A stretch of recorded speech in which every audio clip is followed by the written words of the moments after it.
Hello, good morning. कैसे हैं आप? उम्मीद करता हूँ अच्छे ही होंगे। आज की एक छोटी सी कहानी है आपके सामने, जिसका नाम है एक पतंग और कांटे वाला पौधा। चलिए शुरू करता हूँ एक छोटी सी कहानी सिर्फ आपके लिए कि शाम के वक्त सूरज जाने के लिए तैयार हो रहा था और मैं अपने घर की तीसरी मंजिल पर घूमकर ये देख रहा था कि वो दूर की इमारत कैसे दिखाई देती है। क्या वो घर होती तो दिखाई देती क्या? ये प्रश्न चलता रहता है मेरे दिमाग में। ऐसा होता रहता है। सोच की गाड़ी को पेट्रोल नहीं लगता, वो जिस तरफ चाहे जहाँ चाहे चल सकती है, जहाँ चाहे चल सकती है। मैं अपने छत के चारों तरफ चक्कर लगाकर कुछ सोच रहा था। दिसंबर का महीना चल रहा को चढ़ने लगती हैं ऐसी इच्छाएं जो कि आकाश को बहुत ही जल्दी छूना चाहती हैं, वो गगन की ओर दिखाई देती हैं। वहीं एक पतंग आवाज़ कर रही थी, उड़ रही थी, हवा से लड़ रही थी। अचानक हवा का रुख बदला। मांझा पतंग को संभाल नहीं पाया, उसको उड़ने वाले हाथ भी देर कर गए। तब पतंग नीचे ज़मीन की ओर आने लगी। अब पतंग को क्या पता कि ज़मीन पर बहुत सारी बिल्डिंग हैं, घर हैं, छत है, उन पर नुकीले सरिये हैं, कुछ पर बेकार सामान रखा है, कहीं कुछ जमा है तो कहीं कुछ और, कहीं गमले रखे हैं, उन गमलों में पौधे भी हैं जो उन घर की शोभा को बढ़ाते हैं। पतंग नीचे आई तो पतंग उड़ाने वाले ने डोर को खींचा ताकि वो फिर से आसमान की ओर चली जाए, लेकिन ऐसा हुआ नहीं। वो और उलझ गई। अब उलझते उलझते अटकते निकलते मेरी छत पर रखे एक गमले में आकर अटक गई, क्योंकि उस पौधे में कुछ कांटे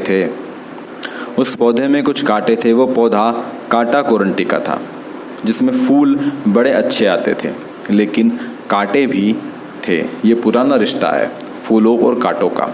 अगर इसे मैं सिस्टम का एक भाग कह दूं तो गलत नहीं होता। पतंग अटकने पर पतंग को बार बार खींचा जा रहा था। इस सब में परेशान पतंग हो रही थी, क्योंकि लड़ना भी उसे ही था और जीतना भी उसे ही था और उड़ना भी उसे ही था। उड़ाने वाले की सिर्फ इच्छा थी, जो कि एक कांटे वाले पौधे में अटक गई थी। उसने बार बार खींचा। मैं ये सब देख रहा था। मन में ये ख्याल आया कि चलो इस पतंग को निकाल दूं। करीब गया, निकालने लगा उस डोर को जो उलझी हुई थी, लेकिन उड़ाने वाला लगातार खींच रहा था। इस खींचतान में पतंग जहाँ से बंधी थी तने से, वहीं से वो डोर कट गई। डोर से पतंग अलग हो गई, पतंग अकेली हो गई, डोर चली गई। जहाँ से आई थी वहीं रह गई, तो सिर्फ पतंग उस कांटे वाले पौधे में अटक के रह गई। फिर क्या था? मैंने वो पतंग निकाल ली। अब मेरे पास ना तो मांझा था और ना ही मुझे उसके उड़ाने की इच्छा थी, तो मैंने अपने मोहल्ले के बच्चों को पतंग दे दी। जब पतंग को देखा करीब से, उस पतंग में कुछ छोटी पन्नियों की गांठ लगी थी। सोचा मैंने पतंग देखकर कि उड़ाने वाले ने भी तो इसे बड़ी कोशिश से आसमान तक ले जाने की कोशिश की होगी, लेकिन बस उस समय थोड़ा सा सब्र रखता तो पतंग फिर से आसमान की ओर होती।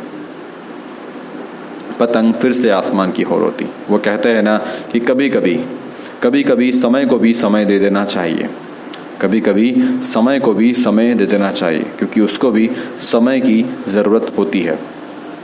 बहुत बहुत धन्यवाद, बहुत बहुत शुक्रिया, बहुत बहुत धन्यवाद। प्लीज़ लाइक करिए, शेयर करिए, कमेंट करिए एवं चैनल को सब्सक्राइब करना बिल्कुल ना भूलिए।